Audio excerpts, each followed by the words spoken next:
Good morning. It is Monday, April 21st. It is the day after Easter. It is the day after 420 day. So if you're a smoker, edible, whatever, and a Christian, let's just say yesterday was your happiest day alive. I think. I don't know.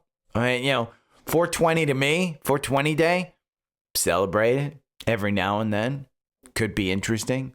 But I got a big show. We're going to go over a great podcast episode that I listened to with Chris Camillo, which was amazing. Why he turned me bullish on Robinhood. We're going to go over the markets. First inside candle. We're going to go over a stock that is up 14% year to date. And it's going to shock you. Put it in the back of your mind. Right now, I want you to think about what that stock is. I'm not going to tell you until this segment. Is Jerome Powell getting fired? That would be a nightmare scenario. We'll go over that. Is it a once in a decade opportunity for QQQ, or is this just a trap? Costco or NVDA, which one would you rather buy? We'll go over that. Earnings, and I've got a bunch of education about Trendlines, heat maps, and Paul Tudor Jones. So it's a big show. It's a big show. There is a lot of red on the screen right now. Essentially, I got some new graphics, and I'm not talking about the graphics, but I'm talking about the actual market. But the graphics down below are brand new. Give me your thoughts. Do you like the movement? Do you not like the movement? Is this something that I should continue? Should I go back to the other boring one? Should I focus just on the charts? Let me know your thoughts. Now, I do want to bring up something. The Liberation Day strategy that I have for QQQ, which performs, by the way, over the last 9 years, makes you 302% versus buying and holding makes you 322%. Now, how would I actually play this one? Well, in my mind, there's a couple of things. The strategy has saved you 20% during these historic pullbacks, okay? The first, it saved you 25% in COVID. This was written just a couple of weeks ago, so I didn't have it during COVID. This strategy saved you 32% during the 2022 historic meltdown, during the rate increases. Okay, it saved you. I back tested it against the dot bomb of 2000. It also saved you during the 2008, 2009 financial crisis. And finally, it has saved you over 25% if we just look at Liberation Day. Because right there, you can see from top to bottom, it's 24.62% over 1 month and 1 week if you wanted to get out. Again, I would urge you that during this time, you should have been trimming QQQ. The real question is, when do you get back in? Well, the Liberation Day strategy can take emotion out of it and help you get back in. And you've got one more day to go over to Linktree. The link is literally down below. And use this link, okay? And go and get Trendspider. Go and get Trendspider. You've got 3 options: enhanced, premium, or standard. Find whichever one fits within your budget and then get it. And I will send you the Liberation Day strategy, okay? It just determines when to get back in. And that's my goal, is just to find out, when do I start loading in? Because you'll remember, I bought a couple of weeks ago on Wednesday during that big day. And I was, just shut up and buy. Well, now most of those stocks are down. Am I worried? No. No. It just depends on your timeline and your time frame. This particular one, this Liberation Day strategy, 14 positions over 9 years. So you're not trading every day. You win 64% of the time. 14 positions, so you win 8, you lose 6. Your average win, 22%. Your average loss, 5%. It's about limiting your losses. When we go into Paul Tudor Jones, that's one of the things that he learned. Now, what else did we learn over the weekend? We learned that if you get a visit from the vice president, maybe you die the next day. Maybe. I mean, it's a fact. It just happens. I'm not saying he killed him, but perhaps the Pope just didn't say thank you. And it's a rumor. I heard this rumor. It's out there that Trump has said, hey, upon your return to Washington, can you go visit Mitch McConnell? The office, just shake his hand. I mean, I'm not saying it's, is there ill intentions? I don't know. But I did listen to a great podcast, like I said, over the weekend. It's Rich Habits with Austin Hankwitz and Robert Kruk. The man that turned 20K into 60 million. Many of you who are regular listeners will remember that Chris Camillo, that's who it is. And Chris Camillo is great in this episode. It is fantastic. I never knew that I was an arbitrage investor. I actually go deeper into charts and fundamentals than Chris does. I don't do options, so I don't have the opportunity to turn 20K into 60 million. It's not within my risk strategy. But again, this episode, it's I think it's about 36 minutes. Yeah, it's maybe an hour. It is fantastic. Okay? And I want to bring something up. He brought up that things are moving fast. Okay? He got me bullish on a stock. He got me super bullish on a stock. And I'll go over which one. It's Robinhood. And you may not, fully appreciate that I hate Robinhood. I don't like what they did with GameStop. But he brought up a great, I talk about great management, okay? He brought up sports betting. And I'm going to close this down. And Webull and Robinhood, they're joining Robinhood with Kalshi. He brought up this. They moved from sports betting. So essentially, sports betting is a very regulated industry. And when Robinhood said to regulators, hey, we want to offer sports betting, they said, well, it's a regulatory thing. You can't do it, blah, blah, blah. What did they do? Well, we're not offering sports betting. We're offering prediction markets. Okay, event contracts. And that's what Kalshi does. So I loved what he said. His theory of Robinhood moving faster and that the grandfather's bank or brokerage with the transition of wealth from boomers to kids who grew up with apps just made me think, where's the money going?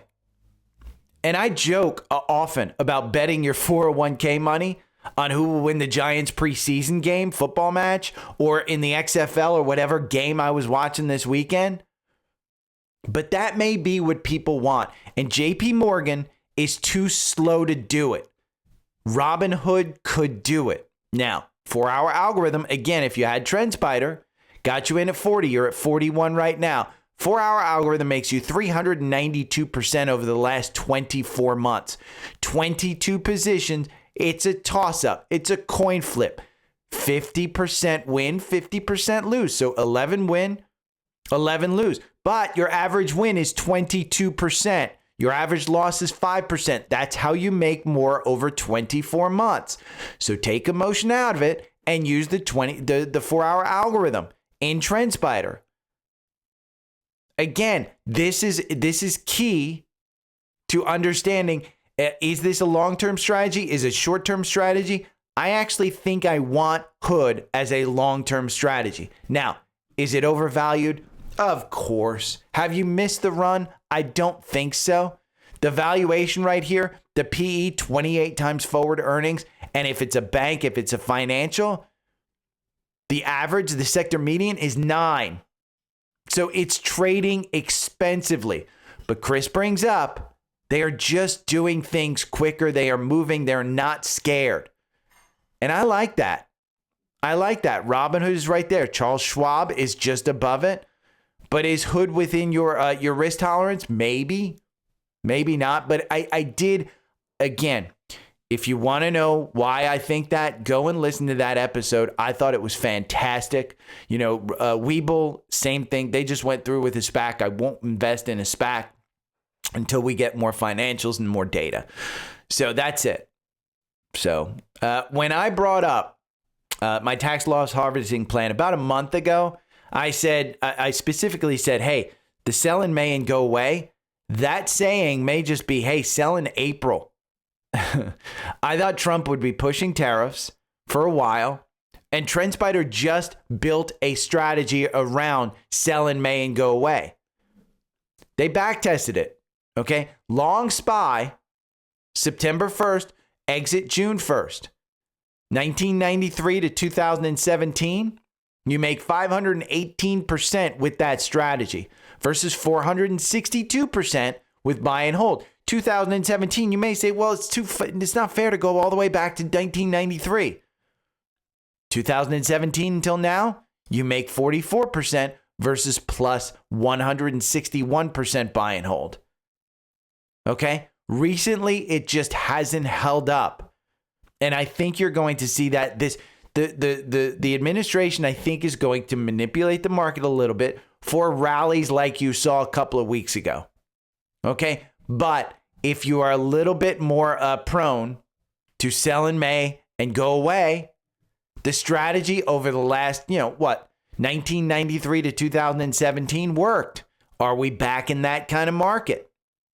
I mean, again, they've shown that by putting these tariffs, it's another week without a tariff deal, another weekend without a tariff deal, and you've got some issues, okay? We had the first inside candle of 2025 on both SPY and QQQ. The SPY closed the week at 526, printing an inside candle on the weekly chart for the first time in the year. The RSI with seasonality indicators showed an oversold reading during a historically strong week, allowing traders to take a breath. The SPY is stabilizing on its 100-day EMA, blah, blah, blah, blah, blah, blah. There's a lot of stuff out there, but an inside candle typically means a reversal. We're not seeing that in the pre-market. We're not seeing a reversal at all. The Qs are down 1.29. VOO is down 1%. So we're not seeing this at all. So just understand, it's the first inside candle. It's not absolute, but typically it does signal a reversal. Now, while we've been going down, you want to know what stock is up 14% year to date? Berkshire. Okay, year to date, 14.32%. Strong buy in the quant. Okay, it's not overvalued. The valuation is right in line. It's a C. 24 times forward earnings. It's number one in the financial sector. We just talked about Robinhood. This is number one multi-sector holdings in the financial sector. Again, Buffett seems to be doing right. I had said, get this one under 500 when you can, but year to date, you're up 14%. Is it too late to buy this one? I don't think so. I would rather use a buy and hold strategy. But you can see the entry here at 520 on the algorithm. The algorithm is 26 positions. Okay, you win 42% of the time. I would argue just buy Berkshire. And if it dips under 500 again, buy it. Okay? Because there's an issue right now in the market. Harvard and other large institutions understand they have an endowment of an enormous amount, I think it's hundreds of billions of dollars. And with the Trump administration over the weekend going after Harvard, what are they doing? Well, if I told you that you had to pay, you had tax exempt status, okay, but then I'm going to take it away. And you've got all these long-term gains in investments, okay? Harvard is highly leveraged to PE, close to 40% of its endowment. This could be a selling trigger event. Because if they do take away their non-exempt status, they have to pay taxes on all of those gains. And that's in a 20%. So again, this could, what Yale was already selling, they said, and other large institutions that are a little bit afraid, they're selling. That could trigger the market. What else could trigger the market? Jerome Powell getting fired. And that's been a news story over the weekend. Stock index futures drop as concerns over Fed's autonomy rises. Just be aware. It's something to keep an eye on. I wouldn't put it past the administration to do it. They've already shown that with the tariffs, they don't care. They will signal this. So keep an eye on it. I bring this up because we have some things that are just not going right in the market. The yield on the 10-year is back above 4.4 this morning. Okay, it's up 8 basis points, which is a huge move. And the dollar weakens. Muhammad Alarian says this is defying, again, historic correlations. Something may be broken. So now you've got to decide. The weekly RSI on QQQ has reached oversold territory just 4 other times in the last 10 years. Okay? Is this a breakdown, or is this once in a decade time to buy? You need to decide. Okay? Because if it's a once in a decade time to buy, load in. If it's not and you're afraid of downside, don't do it. My strategy, I bought a bunch last week. I still have cash on the sidelines. I just sent 6 figures to the damn the IRS. So I'm out a little bit of money, but it's basically I'm paying taxes. So, and yes, I'm effing bitter. I'm a little bitter about that. Honestly, God, yeah, I'm a little bitter. But it is what it is. You know, you pay taxes because you make money. Now, let's take a look at which one would you rather buy. So I often talk about, hey, let's have a strategy. Both these stocks are in the core portfolio. Both of these stocks should be long-term buy and holds. Which one do you feel more comfortable holding for 1 year? Because remember, 1 year is long-term capital gains. And this chart shows it perfectly. NVDA, 23 times forward earnings. Costco, 53 times forward earnings. Okay? Lifetime earnings per share growth estimated 37%, 9%. Which one would you rather hold for the long term? Because if NVIDIA can't sell into China, if all of the stories are true, this one at $98 is probably just valued too high. Now, Costco makes its money off of memberships. This one's seen a pullback. The 4-hour algorithm makes you 81%, 98% if you buy and hold. You win 45% of the time over the last 2 years. Your average win 8%. It's not a bad one. You've broken down off that trend line. That trend line's a weekly trend line, I think. Yeah, there you go. You just broke down below it. So will you get back to that trend line? Which one would you rather hold? Again, NVIDIA, it's not very expensive. You know, it's a hold in the value in the quant. PE right there, 22 times forward earnings. Costco, which one do you want to own? 55 times forward earnings. It's a hold in the quant. You know, you can easily just read this analyze with AI right here and understand where their opportunities are, what their growths are, what the positive raised by analysts, the concerns raised by analysts, all of this. So all of this you can read with Seeking Alpha Premium. Okay, Seeking Alpha Premium, you get $30 off and 7-day free trial. Go and do it. You'll see me throw up some charts here. But which one would you rather buy? I will put it to you this way. Go and look at the values of these things, because I have them in the core portfolio. I don't own a Costco. I sold Costco at $8.50. So I'm losing out on that one. I bought NVIDIA at $140. So I'm losing on that one. I've lost both ways on both of these stocks. Now, I did make a lot of money off of Costco because I bought it around $500, I think, and sold it at $850 within a year. But again, those two stocks, it is what's going on in this market. We're going to continue that theme. But first, I want you to go and watch this short from Humphrey Yang. He's fantastic. He took his Costco gold bar and he went to a coin shop and sold it. You can see the process. Is gold something that you want to invest in? Gold is hitting an all-time high. Gold is again hitting an all-time high. It is up at the GLD is up at 314. It's up 2% in the pre-market. And now Bitcoin is joining it. It's up 2.74. Gold and Bitcoin are rising at the same time. The narrative in both gold and Bitcoin is aligned for the first time in years. Gold and Bitcoin are telling us that a weaker US dollar or more uncertainty are on the way. Again, more uncertainty is on the way. That's what it's telling us. So I don't think gold is a bad haven. I gave the paid newsletter subscribers Newmont, NEM, back in February. I gave you IAG, I am gold. I gave you Barrick Gold, which is GOLD. Or you can just buy a GLD. But this one at 55, this at Newmont, it's at 56.92 in the pre-market, up 3%. Has it hit its all-time high? Hell no, it hasn't. Look at it back here in 2022. It's 78 freaking dollars. So again, you have to decide what's in your portfolio. I own this, but I own the Mag 7. And I just looked, I'm down like 7 to 16% year to date. So understand, I have made my choices. I can't get out of them very quickly. You know, I'm not going to sell, tens of thousands of shares of Apple and go and buy tens of thousands of shares of gold.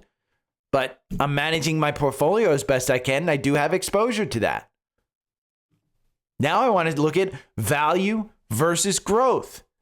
This is VTV, which is Vanguard's value index, versus Vanguard's growth index, VUG. Okay? And this is a year-to-date comparison.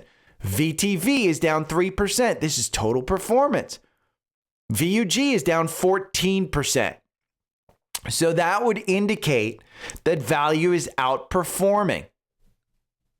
Okay? That's all that indicates, is that value is outperforming. If you go and look at the holdings, well, what's the number one holding? It's Berkshire. What's the number two? It's JP Morgan. Number three, Exxon. And then you get down to United Health, which just took that huge hit from their earnings last week. Enormous hit. And if you go to VUG and look at the holdings, well, you've got number one at Apple, then Microsoft, then NVIDIA, then Amazon. You got the Mag 7. So again, is value outperforming? So far it is. Not positive, but it is outperforming because it's losing less. And so when you look, I read this over the weekend. It's from a few days ago. Growth without the premium, 6 value stocks for April. One that I want to bring up that he brought up is Pilgrim's Pride Corporation, PPC. Okay, and you can read that article when you have Seeking Alpha Premium. That's why I brought it up. But PPC, the quant has it as strong buy. Okay, why? Well, everything, go and read Analyze with AI. But what I want to bring up is that PPC just paid a huge $6.30 dividend. It's a $54 stock. That was a 12% dividend. Okay, and I want to show you the chart because when you have something with this strength, okay, what happens on the payment date? You see a gap there. Okay, we're going to bring this down and you see that stock drop from $54 down to $48. Okay, that's the $12 being taken out. Now, it opened up higher. You know, if we looked at the pre-market, you would see if it closed at 54 here, let's see, the close is at 55, $12 below. Say it's a $6 dividend. That brings it down to $49. It opened at $48.23. A little bit low, a little bit weak, but everybody got their dividend. Now the algorithm got you out down here, but I like this action. I like the action. Got you right back in at 52.81. Okay, the algorithm wins 52% of the time, 21 positions. Makes you 117 versus 130. Remember, that doesn't include that 12% dividend when you had a gap fill. The gap fill goes to 54.49. Is this one crazy? Well, look at the weekly. It's stronger than it's ever been, PPC. Okay, Pilgrim's Pride, and it's still a strong buy in the quant. The valuation's not stretched. It's got a forward PE of 10. Of 10. So find stocks that make sense.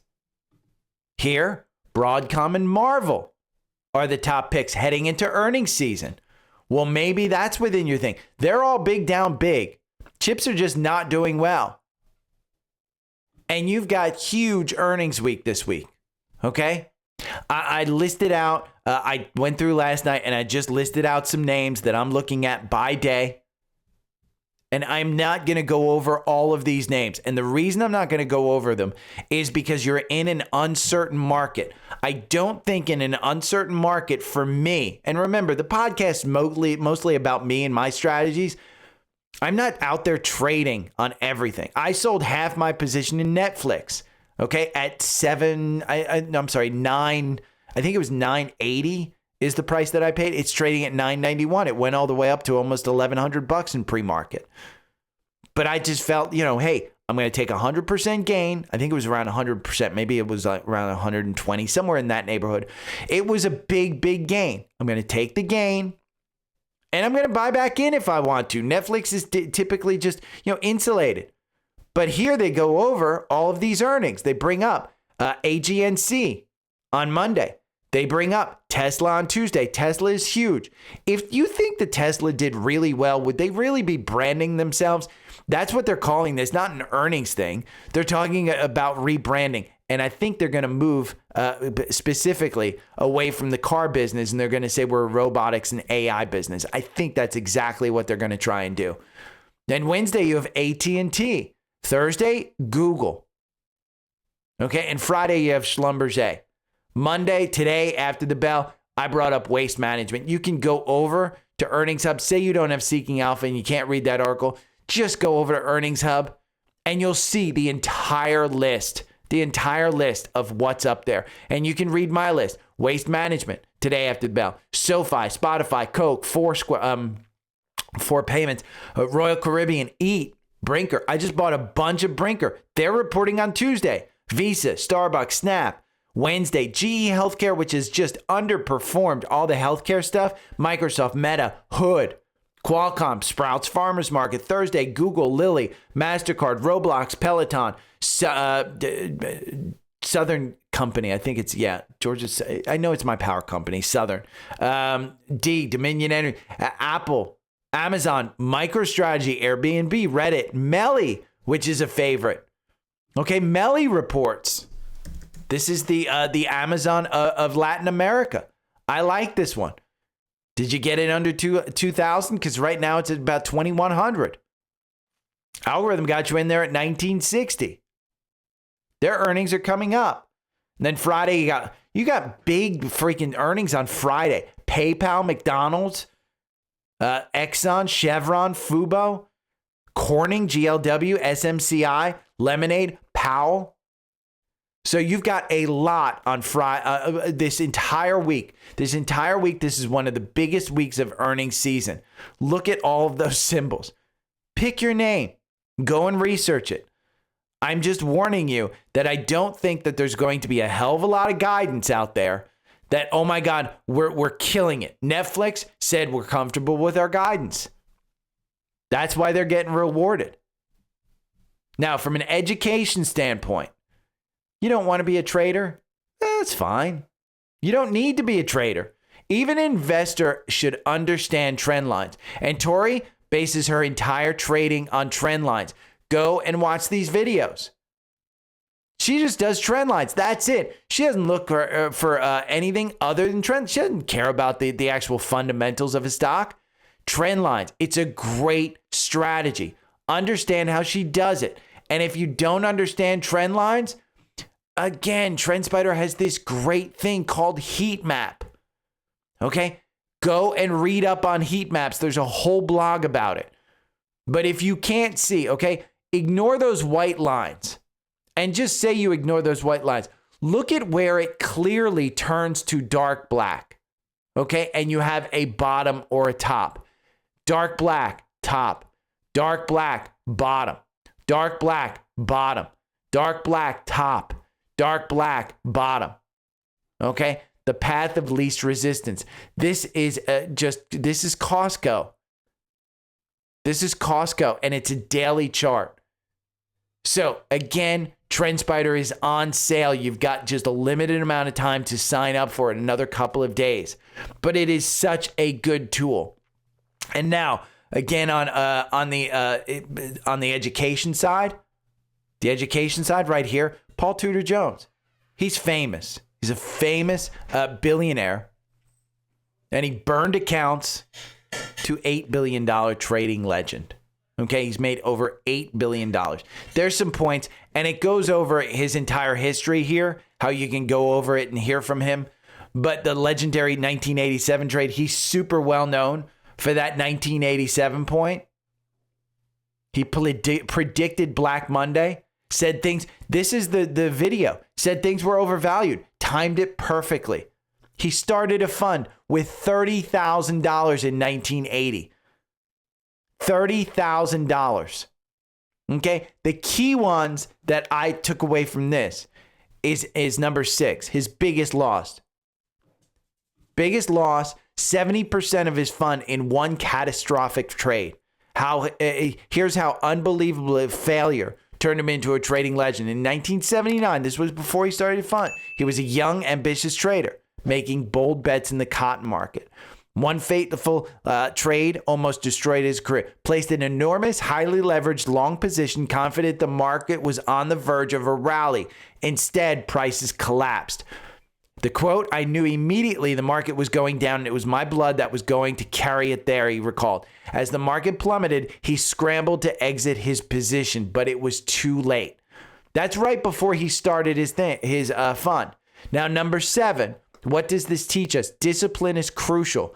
If you're not comfortable betting on earnings or investing in a stock that you're going to buy today, do not think that earnings are going to, it's a make or break. It's hit or miss. Buy good stocks with good profits, with good products and good management. Trading isn't about avoiding loss. It's about how you respond to them. Study the past to predict the future. We just went over Muhammad Alarian, who said things aren't going the way they traditionally have. So that's my warning to you about playing with earnings and holding through earnings. Again, I sold half my position in Netflix before earnings. I saw it go up, but I took profits. And that's the key. Again, you just have to be comfortable. Now, remember on my link tree, by the way, I was over here on Visible this weekend, and the plans, there's a couple of new ones. There's this new Visible Plus, which is an unbelievable deal. Use my link on Linktree because I think you get $20 off as well. It is like a $20 off. But the new $35 a month and the new $45 a month is unbelievable. This is unlimited Verizon service. And the $25 a month, again, doesn't include the wideband stuff. So if you have an older phone, you really don't care about stuff, $25 a month is unbelievable. $35 a month with unlimited premium data on Verizon's 5G Ultra wideband network and our fastest 5G. Okay? What does the $45 get you? It gets you up to 4K ultra high quality video. Okay? You get more mobile hotspot. You get better international. Okay? You get 2 days on the Global Pass. And this one, the $35, doesn't include the Apple Watch, but if you have an Apple Watch, the $45 one includes it. So it's included in that plan. If you have an Apple Watch, why pay extra for it? Just go and get this for $45 a month. I saw Stetson Dotson, I think his name is, who I watch on YouTube, who does all these plans and stuff. He does a great job of breaking that down. But I was over there this weekend. I am currently, by the way, on the $35 a month plan. But I believe I get this $45. It's an older Visible Pro. I don't get the 4K quality. I think I get the 1080p. I don't know. I'm paying $35 a month.